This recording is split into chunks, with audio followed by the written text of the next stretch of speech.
Jiruu keessatti jechuudha. Jiruu keessatti erga mana dhaabee akka yeroo ammaatti jireenya koo jibbeen beeku. Akka yeroo ammaatti akka haala amma keessa jirutti mana koos jireenya koos jibbeen beeku. Amma an maaltu akkanatti tuqamellee beeku, maaltu akkanatti hojjetamellee beeku dhugaa dubbachuudhaaf erga gaafa niitiin suni na lolteeti erga gaafa niitiin maraatuun sun na lakkafti saree maraatuudha isheen gaafa saree maraatuun isin lakkaftu maal taatu seetanii isinillee daftanii hin yaalamne hin akkamamtu. Hin maraatu yoo daftanii hin akkamamne jedhu yeroo jedhan dhagaa anillee akkasin ta'e jechuudha. Niitittiin maraatuun suni jireenya koo keessa xalliq jettee seentee waan hin taane erga odeessutti kaate murashii erginatti muruutti kaate bakka manni kunillee jireenyi kunillee na jibbisiise. Kanaaf maal gochuu barbaade seetan amma yeroo hin beekamnee fi maazarii kiyya biraan deema. Baay'ee tokko na jibbisiisee jira jechuudha. Dhageessaniitu jiruun kuni garmalee na jibbisiisee jira. Tokkoffaa bakka waan hundumtu na jibbisiisee, manni isaas na jibbisiisee, jireenyi isaas na jibbisiisee. Akka duraanii jira afaanillee bada miti. Dhuguma isiniin jedha bariin qoostu seetuunti. Kanaaf anan maal gochuun barbaade seetanii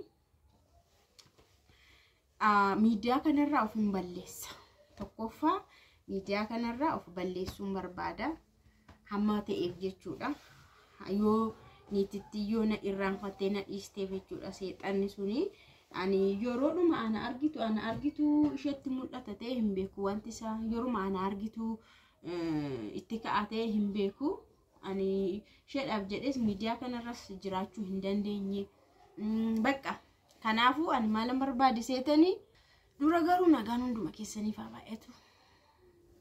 Kabajamtoota hordoftoota fayyuu jaalalaa akkam jirtu nagaa keessanii ani baay'ee nagaa ku galata waaqaa ta'u baga jiraattanii baga har'a geessanii yeroo baay'ee seexanni karaa isheen ittiin namatti seentu hin beekanii jireenya kee ati jaallattee ati ittiin of jijjiirtee jiraattu keessaa akkuma qoosaatti seexanni hin seenti jechuudha jireenya kee keessa. Kanaafiyyuu amma ana wanti na mudate kanadha jechuudha. Wanti ana na mudate kanadha. Garuu ani qophaa'ee dhumanii qophaa'ee waan dhuma qophaa'een deemuu barbaadeetiin jira jechuudha. Obboleessa kootti meera garuu ni maal jechuudha lakkii naan jedhee jiraan illee hin beeku. Jiraas na amansiisa ganama bariidhaan deemuuf jechuudha. Ganama bariidhaan akka nufee na geggeessutti obboleessa kiyyatti meera. Maazariin kiyya sunumayyuu ishiin jettu waan akkasii maanni jetti waan ta'eef ani isheetti hin himu. Akkasumatti hin deema ishee. Kanaafiyyuu jiraan immoo galgala dhagaa jechuudha. Amma biratti illee qophaa'uu illee danda'u, rattabachuu illee danda'u, shaanxaallee gadi buusee kana qopheeffachuu waan dandeenyeef amma akka kanatti qopheeffataa jira jechuudha. Booda galgala akkan deemu isatti nan hima. Galgala jechuudha. Akkan deemu isatti nan hima. Bakka sammuu koo haareffachuun barbaadan jedhaan isa. Sammuun kiyya garmalee na dhukkuba. Amma kolfu seetanii karaa hundumaa amma fuulli kiyya fayyaa fakkaatu sunitti fakkaate baay'ee biizii ta'een jira. Sammuun kiyya baay'ee tokko na dhukkubee jira jechuudha. Wanti narratti hojjetame illee ani hin beeku. Waan naan jedhame waan bakka niitittiin sun waan isheen naan jette waan marzii isheen facaaste seexanni kun waan isheen daddarbattu waan isheen dubbattu waan isheen gootu dhugaa dubbachuudhaaf bakka baay'ee tokko na jibbisiise. Dhuguma isiniin jedhaanii mana kanallee baay'ee jibbeen jira jechuudha. Kanaaf jecha deemeen takka jechuudha. Tokkoffaa maal naan jette seetanii tokkoffaa waa ishiin jette maalidha seetanii yuutuubiidhaan jiraatti naan jette jechuudha. Kan dafqee hojjetee nu jiraachisu barii abbaa manaa kiyyaadha jiraadha. Osoo YouTubein kun duras YouTube kana duras nu asuma jiraachaa turre magaaluma Finfinnee jiraachaa turre YouTube kana duras ergasi ani gara YouTubetti cal jedhee erga mana taa'ee erga mana keessa jiraadhee erga interneetiis immoo qabaadhee maaliif YouTube isa kanaan dura dalagaa jirutti hin deebi'u jedhanii gara YouTubetti deebi'ee amma gaa dhugumatti jechuudha. YouTubeidhaan jiraadhaaf hin jiraadhullee akka ilaaltuuf tokkoffaa immoo sammuu kiyyaallee haareffadha. Maaltu akkanatti nam'ellee achi deemetan of ilaalaa jedheenni wanta kana murteessee jira jechuudha. Jiraan garuu ani itti nimne waan naan jedhu hin beeku ganaadha. Lamaanniyyuu kansaa ganaadhaan siniin jedhani garuu murteeffadheetiin jira jechuudha. Yaa'u yeroo baay'ee namni jireenya kansaa diigame jireenya kee akkati jiraattu sin barbaadu jireenya keetti sin gammadu bakka ijuma isaa diimata.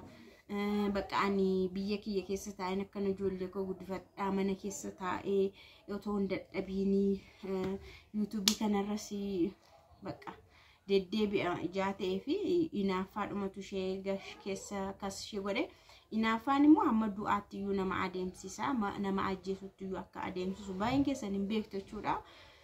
Kanaaf ani immoo bakka ani hin beeku maaltu akka natti nam'ee jiru dhugaan siniin jedhaan takka jira faanillee walitti bu'ee hin beeku takka wallolee hin beeku takka maatii birallee dhaqee hin beeku wallolee irra jedheellee even dhaquu miti walitti buuneerrallee jedhee isaaniyyuu dhaga'anii hin beekanii.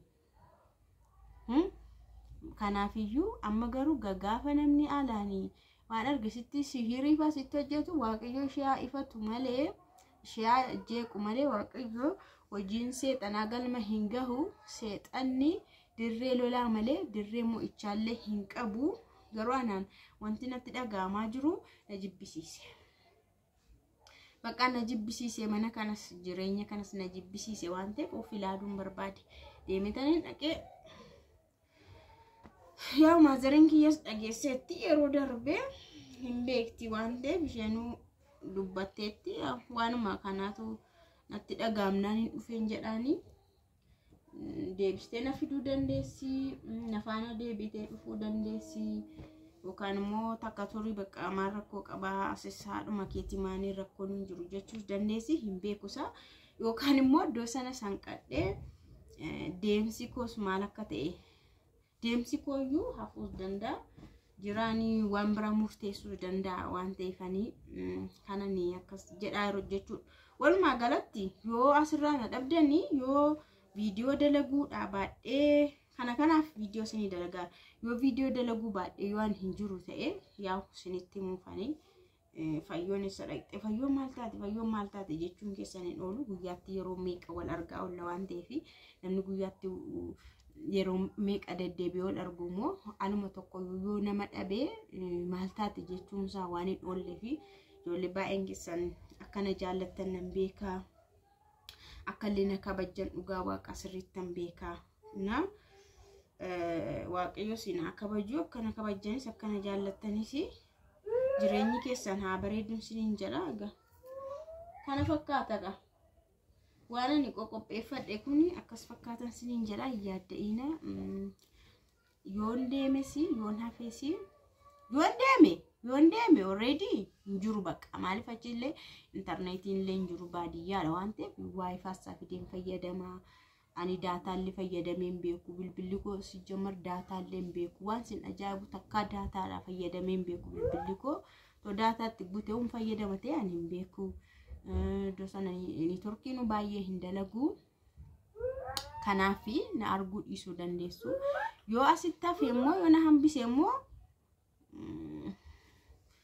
jira afaan waa irra geenyeeyyuu dhaga'uu dandeessu. Kana siniin jedha nagaan turaa yaadda'ina kadhannaa naaf godha maalumaaf.